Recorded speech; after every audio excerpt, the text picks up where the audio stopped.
भाइयों और बहनों, सादर जय जिनेंद्र। मैं पंडित प्रकाश जैन शास्त्री लेकर के आया हूँ अब छेड़ाला की अगली पंक्ति को।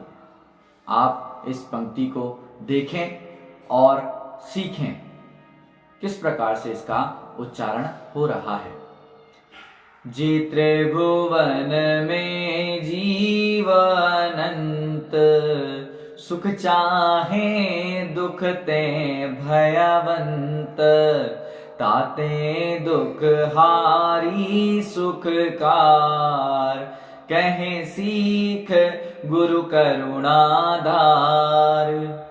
जे त्रिभुवन में जीव अनंत, सुख चाहे दुख ते भयवंत, ताते दुख हारी सुखकार, कहे सीख गुरु करुणाधार।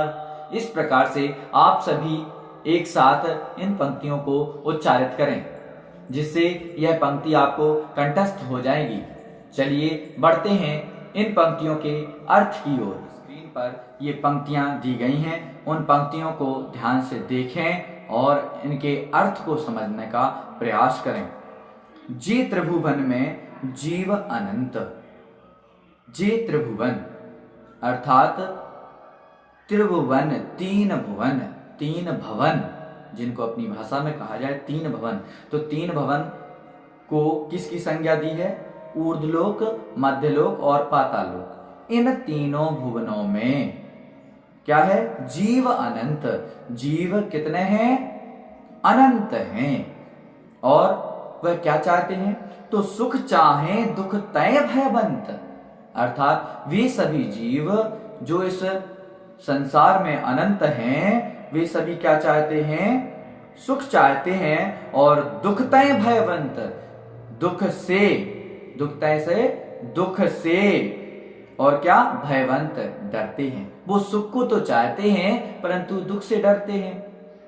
इस संसार में ऐसा कौन होगा जो दुख को चाहेगा? तो दुख से तो हर कोई डरता है, सभी सुख चाहते हैं। तो इसी बात को ध्यान में रखते हुए ताते दुखहारी सुखकार, ताते इसलिए दुखहारी, उस दुख को नाश करने वाली, नष्ट करने वाली, सुखकार, सुख को देने वाली, कहें सीख गुरु करुणाधार। कहें अर्थात कहते हैं, सीख अर्थात शिक्षा को, गुरु अर्थात हमारे पूर्वाचार्य, करुणाधार जीवों पर दया करके, अर्थात जीवों पर दया करके हमारे पूर्वाचार्य दुख को हरने वाली और सुख प्रदान करने वाली सीख को कहते हैं। अतः ध्यानपूर्वक सुने। इन पंक्तियों में आपने अर्थ को समझा। अब इस अर्थ को भी आप अच्छे से लगाएं, बार बार सुने और याद करें। अब बढ़ते हैं अगली पंक्ति की ओर।